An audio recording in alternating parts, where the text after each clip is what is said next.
Welcome to another edition of Interruptions. I'm your host, Otis Smith. Today, we have a blessed, anointed woman that I don't even know where to start with her credentials because she has done so much.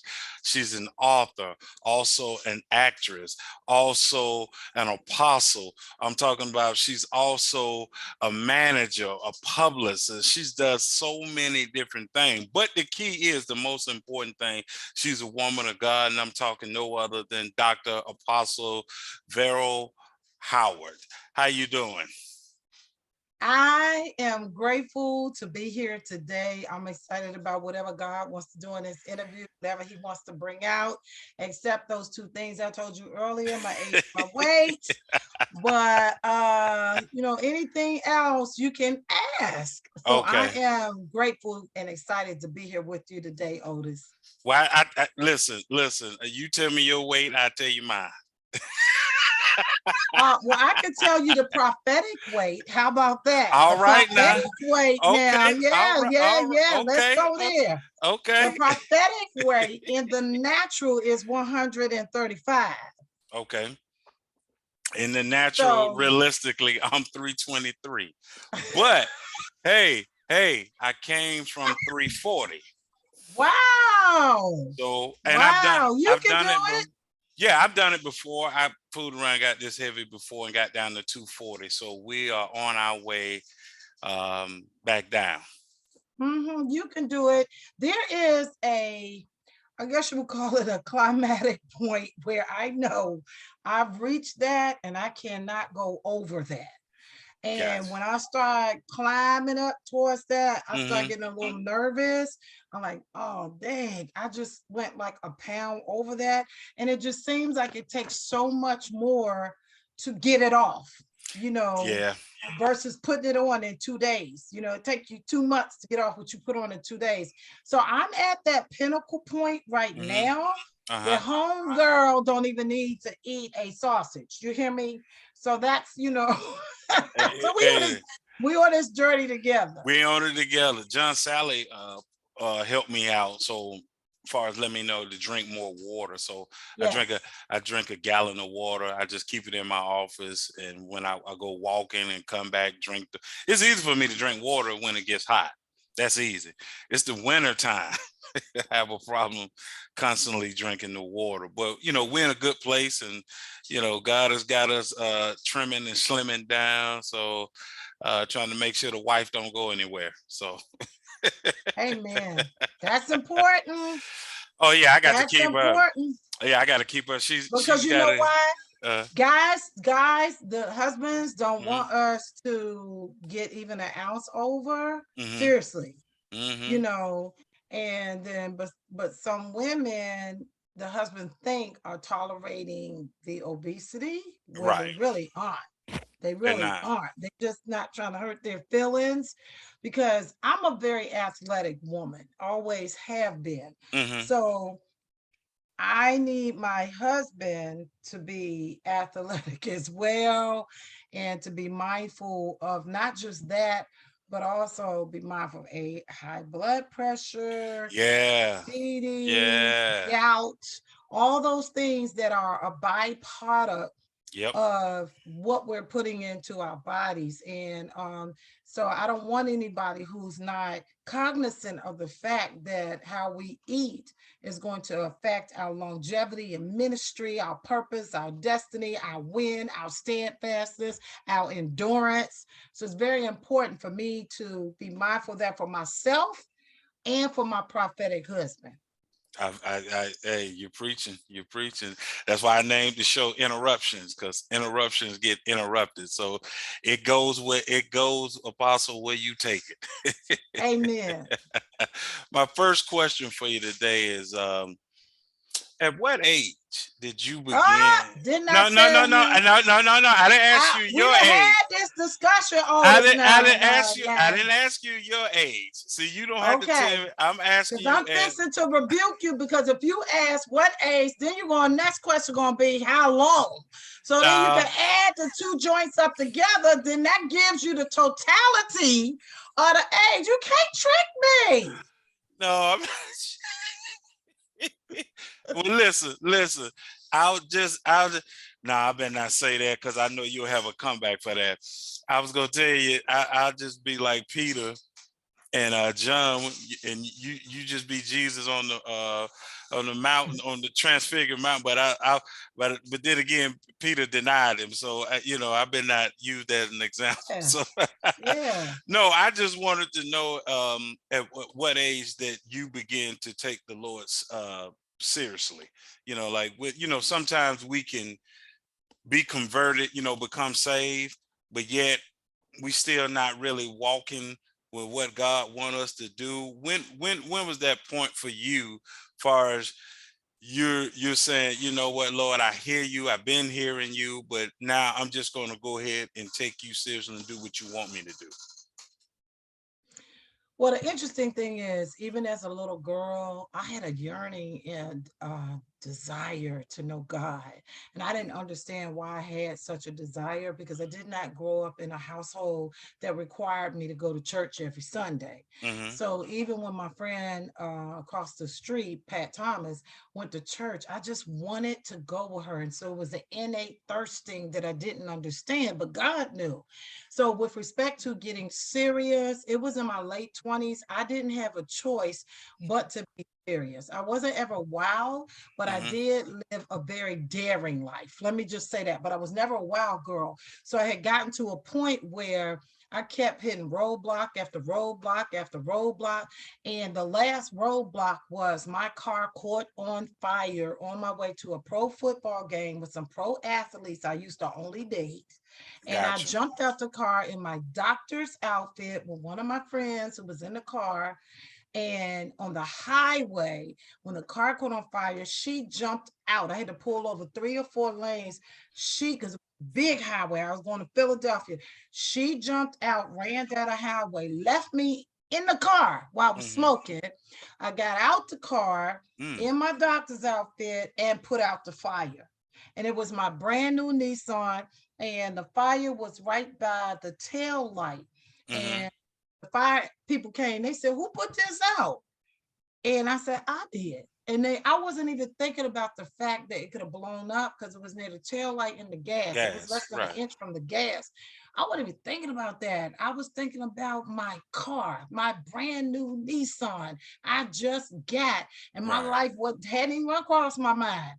And so I had told my friend, her name is Patria. I said, "Patria, let me tell you something." I said, "God been speaking to me. Mm-hmm. I'm gonna get saved." I said, "Because too many little things are happening to me. I mean, I have some stuff I can't even talk about on, your show. It's so Right. deep there, people. But I had some serious demonic attacks and things that were happening to me. And I said, um, I gotta get saved. I said, because the Lord, it's almost like the Lord said, if you don't get saved, you might as well stop right now because there's a call on your life. So you're Mm. gonna do it my way, or you might as well check out right now. So I said, listen, we can't be kicking it, we can't be hitting no coke, we can't be partying, we can't Right. be out here dressing half naked, hanging out at the football players' games and football players' parties. We ain't gonna be partying all night long. I said, because homegirl about to get saved. I gave her a warning. And I said, because if I don't feel like I'm gonna be here. I was on my way to Wow. destruction. And so at that time, I was in my late 20s when it happened. So it's safe to say that I'm not gonna tell you, you how many no, no, years. no, no, no, no, no. Okay. I'm not dealing with the age. We're not touching that. I was going to say, so it's safe to say that you actually was on the right road in order for God to interrupt what you were where you were headed to, to because like you said, you had been feeling this yearning for God. And then when that happened, that wreck, you said right then and there, you knew like, nah, this is it. I got to go ahead and make a change right now. And the reason I bring that up because I always say sometimes we think we're on the right road or we think we're on the wrong road. And sometimes what we perceive to be the wrong road because so many things are happening to us that actually you're on the right road because God's got your attention or. Well, the Bible says in Jeremiah 1 and 5, we're called from our mother's womb. So that yearning and that thirsting to want to know who he was or who he is, Hmm. I was always in me from a little girl. I didn't understand it, and I went through some things even as a little girl. And but when I had that moment where I heard God, he spoke to me so clear. God can speak to sinners. Of I mean, he course. spoke to me. Yes, a lot of people think he can only speak to the believer or whatever. I heard God's voice so very clear. And it actually, even before that, I think what really made me get saved after that, I'm gonna be honest with you now. Do you want me to talk real or you want me to talk fake? What you want me to do? You want me to be real or It's supposed to called, live it? I told you, it's called interruptions. So Okay, so when you interrupt interruption, let's go. Okay, so I'm gonna be real and candid with you because I don't like being fake, phony, and thus saith the Right. Lord and all of that. I like putting it out there so folk can get set free and Sure. delivered. Not too long after that, I went back up to Philly because I was dating a ball player. This is no lie. Mm. And she was dating a ball player. So she went to her ball player's house. I went to my ball player's house. And of course, me and my ball player wasn't gonna just look at each other. Right. So, he got all his clothes off. When he got all his clothes off, another ball player who was saved, I had to be the Holy Spirit. That ball player, bless his heart, he did now. That ball player, Reggie White, who played for the Green Bay Yeah. Packers, The minister all of that. defense. Yes. Yes, he was playing football, and that ball player called the ball player up that I was with.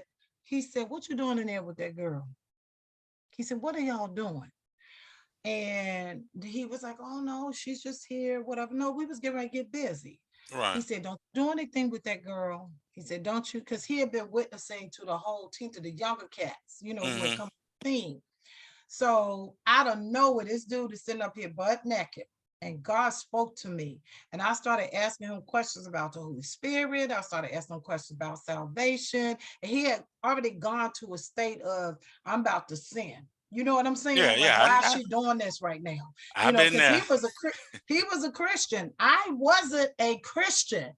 So I said, well, no, no, no. Before we go there, come on, sit on this bed. That man sat next to me naked. And I was asking all those questions because I heard God speak to me. And I ended up telling him, I said, listen, God, I can't. Because when God spoke to me, God told me, he said, if you sleep with him, he said, he is a child of God. He said, he belongs to me. He said, you Mm. will deal with the repercussions if you sleep with him and you establish that soul tie with him and you connect with him. He said, I will reprimand you. And I heard God so clear. He said, because he's anointed. And this guy had not too long got saved. He said, he's anointed. And I told the guy, I said, I'm sorry. I want to do this, but the Lord just spoke to me. I called my girlfriend up. I said, listen, we bouncing. We out of here. I got to get out of here. I got to get out of here as quick as I Mm. can. And when she came to get me, I messed up her party. I messed up his party because, he didn't want to hear all of that. So I messed up her party. I messed up his party. The dude she was with was like, what's wrong? Veryl is killing my, Hmm. whatever about to go down tonight. And so I told her, I said, you need to get over here as quick as you could, as quick as you can. And when she Hmm. came and we got in the car and I told her God spoke to me, God shut my mouth up for 3 hours. Mm. I sat in the car as we rolled. I had heard God Hmm. so clearly. And I sat in that car. I couldn't even talk. God was just downloading on me. I couldn't even talk. And she was like, what is wrong with you? I said, I heard God. I saw God in my ear gates. And for 3 hours, I said nothing. So it wasn't too long after that I got saved, but it was, these little increments building up. And this guy is a pastor today. He's a pastor. See that? See, God is God, and He said in His Word here, "I'll make an escape for you." A lot of times we just don't want to escape, And in the Word again says, obedience better than sacrifice, and by you hearing the Lord, you like, I'm gonna obey, because I always tell people God is never afraid of your anger of Him, but you might want to be a little afraid. when he specifically tell us, not to do something. So, shout out to Reggie White. God bless him, just being in tune with the He's Lord himself. he's deceased now, but I'm gonna tell you who actually led me to the Lord after that. It was like God strategically lined up people for me. He lined them up. Reggie was dealing with him and dealing with me and him. But when I got back down to DC, Daryl Green. Remember Oh, my Daryl Green? dude, my dude. Daryl Green. Daryl Green is the one. He was, because he saw me at all the games and clothes that looked like I ain't own no clothes. And so Daryl Green, it's like they were tag teaming off of me. So every time Daryl Green saw me, I was young, I was in my Right. 20s, whatever. Every time Daryl Green saw me, Daryl Green was like, man, I got another stone on my crown for you. Because I was hanging in there, and then became a minister, then became a reverend, then became an elder. They don't even know I'm an apostle. So every time he saw me, he would just smile because he's like, oh my God, I just got another stone on my crown with respect to you because of that calling on your life. And so Daryl Green was very instrumental in the process of me coming to the Lord. Now there were a couple of others, but Right. Reggie White, Daryl Green, and my cousin Darren Common. It was a couple of others that were instrumental in me finally just adhering to the calling of my life and saying yes. That's amazing. That's amazing. Because I grew up a Washington football fan. Still one today. And Mr. Number 28 was my man. I even have a good relationship with one of his former teammates, Doc Walker. So just to hear you say that, far as how that happened with him and the late great Reggie White, adhering to the word of God for you in your life. And so uh, that is that whew, that you just blessed me. You just blessed me with that. Um, I saw an interview that you did, and I wanted to ask you this question a different way, but you were talking about in this interview. It was with Clifton Davis, and Wow, you you. studied. Oh yeah, Yeah, I you had to did get him your a bag. homework. Yeah, I had to get him a bag. I had to get him a bag. And you talked about being born crippled, as you were being born. Do you think that fight that you had being crippled, I'm talking about far as arriving here in this world, allowed you to look at your life and not see any limitations? That's interesting you would say that. I think that was part of it, but I don't think that was, oh, I'm about to cry. I don't think that was the main part. I come from a fighter. My mom was a warrior.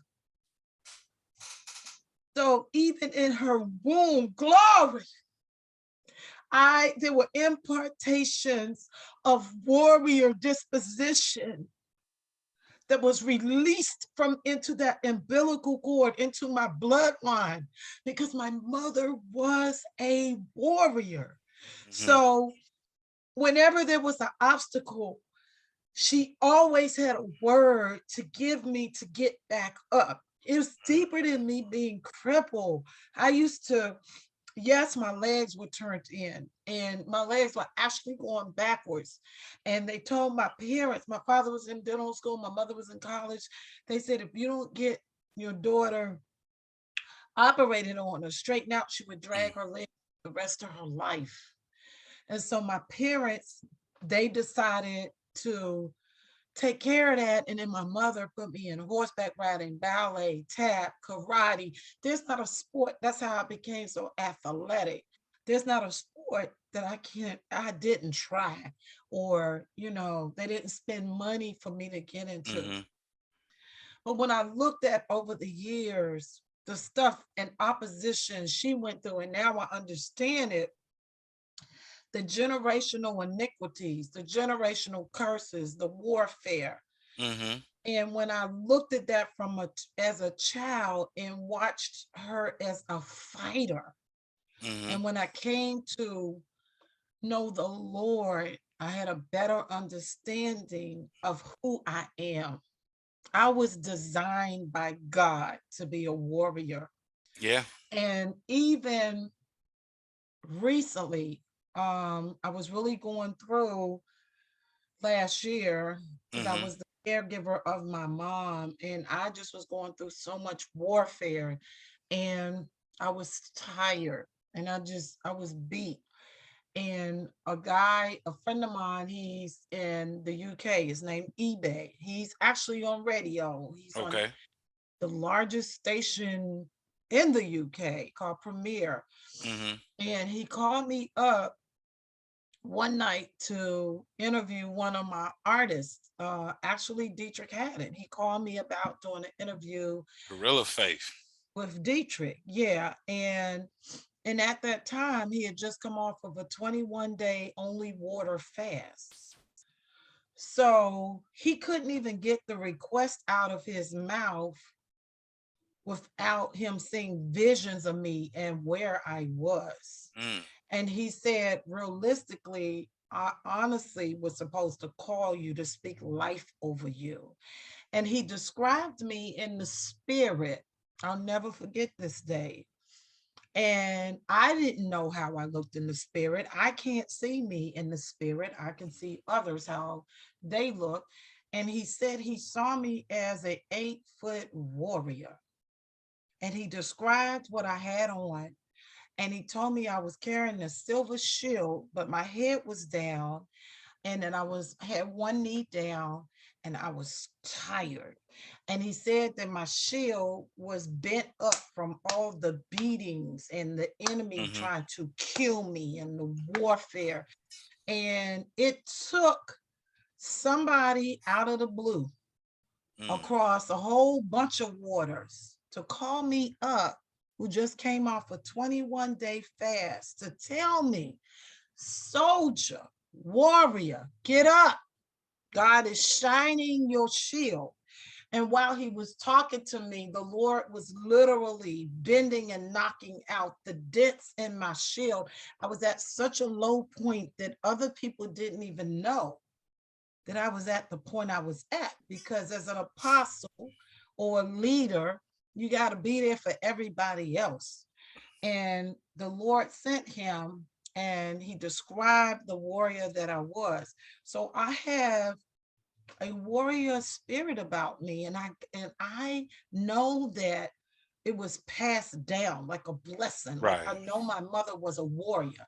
So everything she knew, she imparted that in me, but then God layered me with some extra, Gotcha.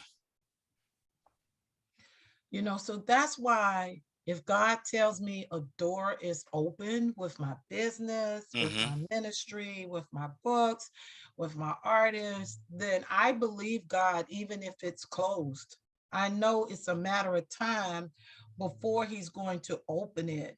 And if it's warfare or whatever, I'm so used to warfare that I have to go through to get to that door open, then I'm willing to do it because God has made me a warrior. I'm on the front line. I'm one of those that takes darts for a lot of other people. And I know that about me. And other warriors like that, we Mm-hmm. get down, and we Well, need it's people hard to to be come hold strong. us up. Yeah, it's hard to be strong all the time. Mm.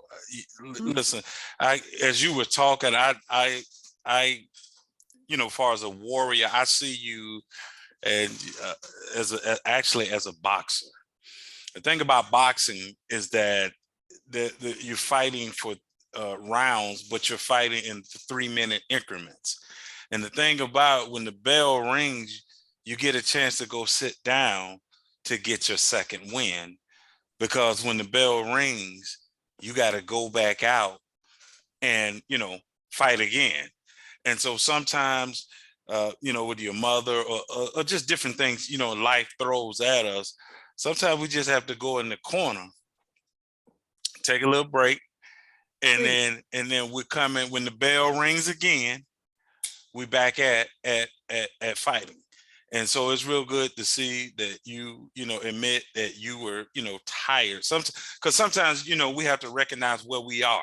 Sometimes if you don't realize you're tired, you don't know to get rest. Because he told us to come to him and get rest. Yes, yes. And so sometimes we try to be this super hero, all the time, and don't, get rest or recover so we can, finish the fight. He said the race wasn't given to the swift nor the Mhm. strong. That's the funny part. He said it wasn't given to the fast nor the strong, but he or she But that the endure to the endurance to the end. Hmm. yeah. So Funny, it's funny you said something about boxing hmm because I literally was training under a boxer, and I was looking at myself boxing today. And when I stopped and I was like, I need to start boxing again. And the guy I was training under in DC, he was the number one boxer. His numbers was 13, and I think he had a couple of knockouts. But he hmm had to stop training because from boxing it messed up with one of his cranial nerves. okay, So he was training me, and he actually wanted me to fight. And I kept saying, no, Greg, his name is Greg. And I said, no, Greg, I can't fight for real, for real. I just want to do this to keep my arms cut, to be right. strong, all of this. But he literally was training me, and he would literally put me in 3 minute increments. And I would go in nonstop for 3 minutes with him. And then as soon as that thing rests, I'd stop. And then he do another 3 minutes. So I would do different rounds like that to build up my stamina. So to hear you equate that to boxing, I understand. Well, that's good because sometimes people try to say stuff and they be way off. So I'm glad I was right there in the pockets. I just saw it as you was talking, and so I just wanted to share that with you that that I saw that, and so it's okay. What from being a minister to being a leader, what led you down to being apostle into the apostolic uh, uh, portion, one who sets the foundation, and because the apostle has to be kind of everything. You got to be the thumb, the longest finger, the pinky, you operate in all different of the fivefold ministries. When you're talking about apostle, what led you down that apostolic path? But to be honest with you, I told you I didn't grow up in church, so I didn't know what an apostle was. hmm And then when it came to ministry, I ran from that. And when I first got in ministry, I was licensed as one of the two women under the Baptist regime in Nashville, Tennessee. We're the first two women at Corinthian Missionary Baptist Church because I went to Okay. college in Nashville, and we became reverends. I didn't know what hmm apostle was. And so as I started growing more and more and more into God, he started, defining to me what the different roles meant. And then of course I ran from ministry. I didn't want to do ministry. I ran from it. And so then I started understanding what Ephesians 4 and 11 and 12 talks about with respect to the fivefold ministry. And so God just kept calling me higher, higher, higher. And people just kept seeing it on me.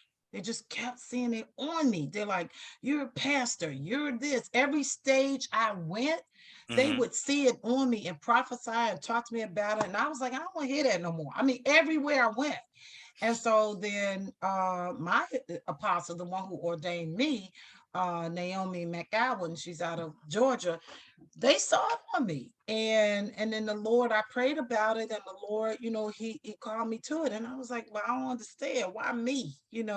I was wild. I was a heathen. Why me? You the And best so person. yeah, I guess, and so then I said, well, Lord, what type of apostle am I? Because that's one thing people don't differentiate. They want all of us to be in a box. They want all of us to be the same. They want all of us to have the same color. They want all of us to act alike, look alike, talk alike, have 100 armor bearers alike. I said, God, what type of apostle am I? I'm just being honest because, Right. you know, I'm one of them cool, down to earth, don't want you carrying my Bible. You know what I'm saying? I'm one of those people, very touchable, tangible, people Sure. friendly, all of that. So the Lord, I said, I work in entertainment. God, help me. And so that's when he said, one of your roles is you're an apostle of the arts. I said, what? Because I was about to walk away from all of this because I went to medical school. I got science degrees and this, that, and the other. I don't have to do entertainment. And he said, you are the apostle of the arts. And I said, what do you mean? He said, I've made you a gatekeeper. He said, you are to speak sound doctrine. You are not to compromise. You're not to be carnal. You're not to waver from my word. And he said, and everybody ain't going to like you. He said, you are to speak my truth. He said, and there will be Mhm. opposition because it's a very tainted, very polluted, very affected, can be very demonic world when we talk about Christendom, whether it be music, TV, plays, Right. books, whatever. And so God defined my role in it. And he said, not only that, you're foundational, but I'm going to put you in positions where the foundations can be set in this arts that you have been placed in by me. So that's what made me even stay in this arena because I wanted out. It's too Wow. much, too hard. I was tired of people coming up against each other, not supporting each other, competing against each other in the church as well as in the industry. And I just told God, I'm done. This isn't what I signed up for. This Hmm. isn't what I thought ministry was about. I thought, because when I got saved for real, because I almost Right. lost my life so many times. This thing for real with me. So I said, God, I ain't used to all of this. I want out. And then he said, nope. He said, nope, nope, nope, nope, no. And so that's how I stayed in the arena and became more aware of who God called me to be with respect to this working ministry, Hmm. entertainment.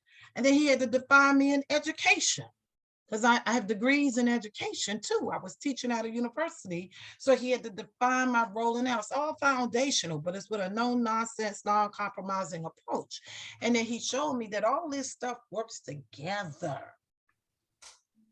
He said it all comes together, it all overlaps. That's amazing. You know what he told me? Just I went through this last year because of dealing with a lot of deaths in my family, and I was being put in situations I didn't want to be in. And he said, "You don't get to minister when it's convenient for you." And I think we don't understand that's a hard pill because a lot of times, you wake up in the morning, you feel like ministering, you feel like, okay, who needs me today, or who can I give a word to? And it's those times when you're uncomfortable and he's Mm-hmm. asking you to do something, or he's got you around where it seems like you the only light shining, Mm-hmm. and you like, look, I ain't trying to be here. This is, and he's like, nah, nah, nah, nah, nah, nah. You don't get to do this when it's convenient for you. So trust me, he's got you equipped, and he's got you with grace, to do what you do. Because guess what? You've been sent. You didn't just go, you've been sent. So when you've been sent, he's with you. Now you and I both know sometimes some people go and all things kind of happen because they weren't sent to do this, but you was built for such a time as this. So that's because trust me, I told you, shout out to Pam once again. Pam sent me your information. I said, oh yeah, yeah. I had to pick up the phone and call her about you because I was sitting there like, wow, I was just blown away, and then trying to watch uh some of the interviews that you've done. And that's why I told you earlier I love my show because I don't have a segment I have to get to, so we can always flesh things out. And by you speaking what you were speaking, I had this question later, but I think I'm gonna ask it now because we're already kind of there. How do you, in the world that you're maneuvering in, far as being an apostle, being a woman of God, managing acts as you do, putting things together. How do you be in the world but not of Well, it's an assignment for me. And you just hold up a standard of God wherever you are. You don't change, your thought pattern, or your ways, or what you believe in, because it? you're in Okay. a different atmosphere. I Okay. mean, just recently, I had booked Howard Hewitt in Chicago, and I was with him in his concert in DC. Now, I wasn't necessarily at a gospel concert, but he sings Right. gospel, and as well as pop or jazz or whatever you want to. Yes. And so afterwards, before I left him, I told him, I said, listen, I'm praying with you. And I grabbed his hand. I didn't even give him a chance to think about it, because my only reason for being there and booking him was to be able to pray with him. And so I keep that in perspective wherever I am. If the Lord send me in a club to go get somebody out and pray with them, I'm going to do that. I'm just not afraid of certain atmospheres, because I know where I was when I got saved. Right. And if it wasn't somebody who had enough nerve to speak to me a certain way and tell me about God wherever I was, I might not be here right now in this interview. So you just keep it in perspective, and then you let your light shine. You don't do anything to dim your light. I don't mind Hmm. walking in a dark room and everybody around me getting high, because I know that God, if he send me in there, somebody in there gonna have me talk to. I done talked to people with joints. I was talking to Bobby Brown. He was high as a kite. And I told him, I said, listen, you need me to pray with you? Give me a call. I told him, I said, I'm gonna pray with you right now. He was drunk, but he appreciated the fact that I didn't judge him in his drunk stupor, and that I still came to him and said, there is a God, and I'm here to pray with you. And recently I was somewhere with 112. I'm called to those type of people. I'm sorry, I'm not just called to gospel singers. I'm called to folk, Oh period, yeah, yeah, in yeah. this And entertainment that's arena. And I'm not going to judge them, because I know where I was. right. And whenever God calls me there, I told 112, I said, listen, I'm here, y'all, let's pray, let's do something. And even if they rushing, I try to make sure I get that thing in. And I thank God for opening up the doors and the opportunities for me to be among great people. And I am going to tell you something that made me very sad. I was Hmm. inducted in the Songwriters Hall of Fame this past year. I saw that. Naomi Judd, Naomi Judd was one of the I people saw that that. was I on saw there. that. And I was very sensitive to her. And I had talked to her and everything, was around her a couple of times. And her manager and I was sitting at the same table. And I just kept telling her, I said, I want to pray with you. I want to pray with you. And God has shown me some things that she was dealing with. And I was trying to connect on that level. But the manager and whoever around her, Hmm. sometimes they block people, if you know what I Uh, mean. They'll I block don't. I you. know. You know me But I doing was this. I know. but I was there she was part of my assignment as to why I was even there. So when I saw that she had passed, and, they said she committed suicide, I was just so broken, because God allowed me to touch her hand, talk to her, speak, but I wanted to go deeper in, you know what I mean? I Yeah. would have Yeah. anointed her, laid hands on her and everything else, but folks around her didn't want that to happen. And so oh, Jesus, something just, oh my God, Jesus. Oh my God, something just came to my mind while I'm talking to you. Hmm. Because one of her daughters was really sick, Ashley, Yeah. and she shared that with us. But the Lord just dropped in my spirit how he had set that up years ago, because I was in the airport changing planes, and you know how you get a ride to the next Hmm. plane. Mine was so far away, I jumped on the handicap thing, and I had an excruciating headache. And who jumped on with me but Winona Judd, her daughter. Wow. And Wow. then we got off together and stopped in the store together and talked. And I could barely lift my head up. And Winona reached over and grabbed my head Hmm. and started praying for me, her Mm. daughter. This was years ago. She started Wow. praying for me. The Lord just brought that to my remembrance. And she and I used to stay in touch a long time ago. And I just lost, over time or whatever, I lost touch with her. But we used to stay in touch. And so now I'm sitting here thinking, wow, how God allowed the mama to come in my presence. And I looked at Winona as my assignment, but God flipped it and I became her assignment. And then with her mama, I knew that I was on assignment for her. Crazy part about that is 2 days before I heard, of her passing, that of passing, I was looking for her. I was trying to interview her. I was trying to reach out to see who I needed to contact to. And so when I saw she passed, I was like, wow. Like, you know what I mean? Like, it was kind of like, wow, really? It was just fun. So yeah, I saw that on your Instagram page. I'm following you now on Instagram. So and Facebook. You'll I see my gotta do face. better. You'll see my face. So you'll know who it is.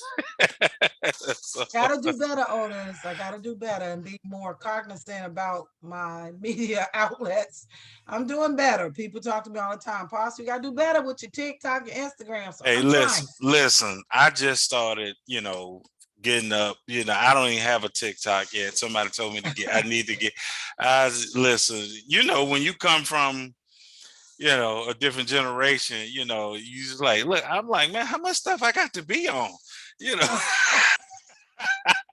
I mean, every time I drop a video, I got to drop it all over these Right. places. On 5 Uh, platforms. talk to me about the acting part regarding you debuting on Double Cross. Well, that's interesting because a long time ago, when I was a little girl, I wanted to act. And I came from a very educated background. And remember, my mom had put me in all them things with the arts. So I had Right. that in me. And but my parents are like, you won't get a degree, you won't go to college, you won't do this. And so because my father went to dental school, I think that's why I got the science interest. So a lot of my Christmas toys were anatomical human beings and, microscopes and things like that. But in the meantime, I still had that acting thing all up inside of me. So then I modeled, I was in pageants. And so I did dramatizations and like Miss Black America or, different pageants I won. I was always doing dramatizations. And so I was unsaved and I didn't like going out for cattle calls. And so because I didn't like going out for cattle calls, I stopped. And so what happened was I started at some point working in the, little casting business and all of that. And then I still had the acting ability in me. And when I was working with plays, the directors, they would have me work with people who needed help with their acting.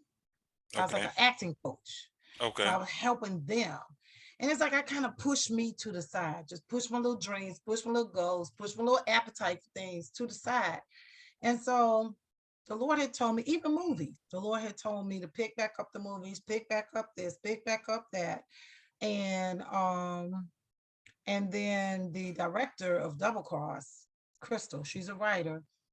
She was like, I got, you could play this role. And so she gave me the role. And then she was supposed to kill me. And she didn't kill me. Okay. And she said, you did it so well. And they gave me like a actors, they told me to come back up, gave me an actors clap, actors this. And I was the casting director. And then prior to that, there's another film producer I was working with. His name is Joshua Coates. Matter of fact, he's recently gotten some awards. He had a film that I was one of the producers on called But Deliver Us from Evil. And he saw the acting in me. So he put me in there as a reporter. Okay. So I had a nice little role as a reporter. He had an all-star cast. And so then after that, there was another movie, another film company I worked with, Octet Film. The director called me up and she was like, and I can't talk about that too much because that's coming out. Sure. It hasn't come out Gotcha. yet. She called me Okay. up. She said, I got a role for you. And I was like, really? She said, I got a perfect role for you. And she's the executive producer. And she said, you would be perfect because you're funny, you this, you whatever. I said, do I have to cuss? I said, is there any cussing in it? And it was a star role. And I said, if it is, I can't do it. And Right. so she came back to me later on. She said, I got another role for you. She said, you'll be perfect. And read it, send me the tape. And the Hmm. role that I'm playing, they wanted a man for. And They switched wanted it a man up. for. They wanted a man preacher in his 30s. I ain't in my 30s and I ain't no man. She sent it to me and she called me back and she said, look, she said, I didn't even have to tell them that I wanted you. She said, hands down, out of all the people who auditioned, you it. So it's a star role. So she called me up. She said, listen, you in the, she said, I'm already starting to write the next film, the next series after this. She said, I got you all up in that too. And that comes out. That's why I can't tell what it is, Sure, who's in I it, get, I got it. but it comes out this year. And then the writer for Double Cross and the director, he's one of the people I work with and represent. He said, listen, he said, my sister you got some crazy roles up in there. He said, my sister done wrote you all up in there, so get ready. So season 4, Double Cross, I will be in because they didn't kill me. And then I'll be in this other movie, part 1 and 2. And then there's some couple other ones, So I'm doing the acting thing and the casting thing. Bible says be fruitful and multiply, not be one dimensional. It's in me. It's got to come out. And I had started making it dormant to help everybody else. And God said, it's in you. You need to bring it out for my kingdom, and there's work I have for you to do, and some doors going to open up when you start getting your acting back on. So that's what happened. That's and well, it was, some people, just like Jesus gave the parable. Some people have God gave more than one talent, and so when he, some people can only do one thing. They the best at that one thing that they do, and then some people God gave multiple, things to do, and so you can't be mad at it. You just have to celebrate it. And that's one thing about me. I love celebrating. When God gives someone more than one thing to do. um, how would you say you have evolved since you became since you became in the ministry, as well as since you began to manage people and all these different gifts and talent that is God is bringing out of you? How would you say you have evolved as a person walking in all those different offices? I think I'm still evolving. I really do. Evolving is changing. Continues, yeah. So I think I'm still evolving. And I told somebody from the church, I don't ever want to get stagnant in anything that God has for me to do. I don't ever want to be barren water. I don't ever want to be still water that stinks. I have a heart to always search for more of God, to be open, to be teachable, to learn from other people. I don't know it all. And this is why I am evolving, because I'm able to glean off of other people and learn from their wisdom and how to do things that I don't know how to do. And so that it makes it a constant thing. With respect to artists, one of the things that is happening is I lack common sense. I'm just being honest with you. My brothers and them tell me that. My aunt tells me that. She told me I got it from my mother. My mother was smart as she could be. Hmm. A doctorate in 5 disciplines, just a smart cookie, but she had no common sense. So I lack common sense. And my prayer has always been, Lord, I want more knowledge and wisdom than Solomon. I said, I know that's a lot, but I want it. And I want discernment. I had to pray for discernment. And so, with respect to working with artists, God was sharpening up my discernment, because I just was wide open with thinking everybody is hunky dory, sweet, speaking in tongues, nice Christians. You can trust them. You can this. Just a lack of common sense. And Right. so the Lord would force me to get on my face to learn how to discern situations for people's ministries that He had entrusted in my hand, which Hmm. was the artists or actors or whoever, record execs, whoever I was Hmm. working with at that point. I had to have discernment. So, with respect to that, I'm still evolving in that. I don't do too well in relationships. I've been deceived, let down, taken advantage of, beat up. I just go there even in that, because I always try to see good in folk, and I lack common sense. So the evolution of discerning more and the wisdom and the knowledge is still happening with me. That's good. That's good. What would you say is the most misconception Of about you? me, Yes.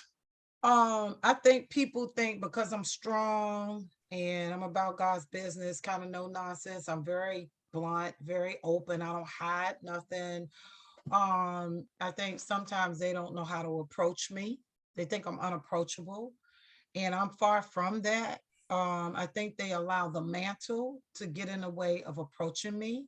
I Hmm. think they allow the success to get in the way of approaching me. And, and even with men, sometimes all of that, and even how I look, because I can get dolled up on you. And I think sometimes they think I'm unapproachable, that she's going to be a certain way, she's going to be a snob, she's going to be nasty, and I'm none of those. And I try to tell people, even with the women I teach, in Hmm. the man category, I teach women to be very humble, be submissive, understand their role with their husbands. He's the visionary, they're the helper. They will put out his side. They smell like him. They're his rib, all of that. Don't have a Jezebel spirit. But when people approach me, especially the men category, they think because I am in a position of power and I am a leader, with Hmm. apostleship, it may be, that I may not possess those qualities. So that's a big misconception of who I am. That's one of the biggest ones. And people just think, oh, I can't approach her. Well, I always say if you're not sincere, that's why you can't approach, because you don't know how to come at someone deceitfully. When you come in honest, you just come as you are. You just, hey, I'm so and so. How you doing? You just come. And I've learned, when someone is not coming with sincere or honesty, that's why they don't know how to take you, because they don't know how to. They trying to, in boxing terms, they're trying to bob and weave and realize that there's no need to fight, but because they're not Right. coming honestly, right, they don't know how to take you. I mean, you can take anybody, if you come in honestly. You just say, Right. hey, so it's such a, and I've been there that way my whole life. Far as, um, I never met anybody I haven't met. So I'll talk to you like I've been knowing you for 30 years, and then eventually I'll ask you what your name is. Right. That's just me. But you know, I I thank you for coming on the show and blessing us with your presence. You are a treasure. You are a wonderful God, a wonderful woman of God. Keep doing what you're doing with your leadership and using all the gifts that God has given you to walk in those lanes. And just because other people can't walk in those areas, because you got to run your race. Can't run mine. I can't run yours. You have to run your race, and your race is not necessarily my race. And so just keep doing, what you're doing, and you just a wonder in my soul. I just appreciate Pat putting us together. I mean, Pam putting us together to be able to talk. And I just thank you for coming on the show.